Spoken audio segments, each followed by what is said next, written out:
gyvenimo vertybės. Esu gangsteriukas rytais, o vakarais kunigiukas.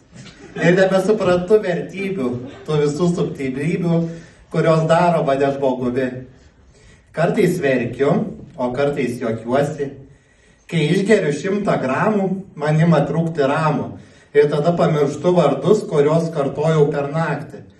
Tada susijungia matrica ir visa jausmų aritmetika tampa per sunki, kad tiesiog nenuvirstu ir kojų jau nebepavelku. Tuomet nueinu į šaltą dušą ir viskas vėl restartuojasi. Tik atminties diskas lėtai defragmentuojasi. Ir vėl viskas per naują kartojasi. Bandau sustabdyti ir išeiti iš ciklo, bet atsiduriu kritinėje sekcijoje, kurioje tarsi tualete, neveikiančiame, pasileidžia viskas man ant galvos. Ir jau nebereikia plaut galvos. Ir tas kvapas pasklinda kambaryje. Tada pana man sako, ką tu čia prismirdinai?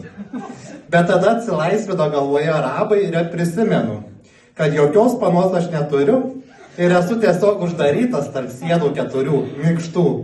Aš išprotėjęs, mergos niekada neturėjęs, esu nekaltas, bet uždarytas dėl keistų vertybių ir gangsteriuko savybių.